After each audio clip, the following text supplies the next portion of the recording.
बीरबल ऐं अकबर बादशाह जो किसो। अकुल जो इम्तिहान।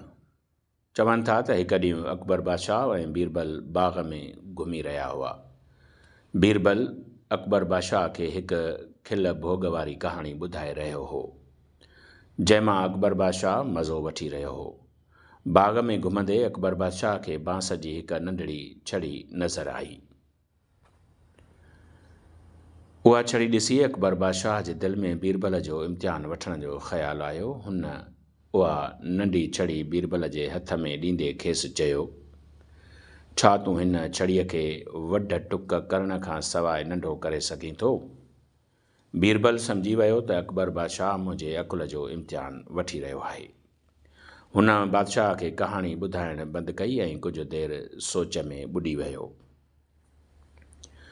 पोइ हुन आसपास नज़रूं डोड़ायूं त हुनखे साम्हूं बाग़ जो माली बीठल नज़र आयो। हुन ॾिठो त बाग़ जे मालीअ जे हथ में बि बांस जी हिकु छड़ी हुई, जेका उन छड़ीअ खां वॾी हुई, जेका हुनखे अकबर बादशाह नंढे करण लाइ ॾिनी हुई। हुन मालीअ खे सॾु कयो, उन खां उहा बांस जी छड़ी वरिताईं। पोइ ॿिन्ही छड़ियुनि खे मिलाए हथ में झलियाईं त मालीअ वारी छड़ीअ जे भेट में बादशाह जी ॾिनल छड़ी नंढी नज़र अचणु लॻी, जंहिं ते बीरबल अकबर बादशाह खे मुख़ातिब थी चयो त ॾिसो साईं, तव्हांजी ॾिनल छड़ी नंढी थी वई आहे। मूं उनखे वढियो ऐं टुकियो बि नाहे। बादशाह बीरबल जे अकुलमंदीअ ते ॾाढो ख़ुशि थियो ऐं खेसि इनाम पिणु ॾिनाई।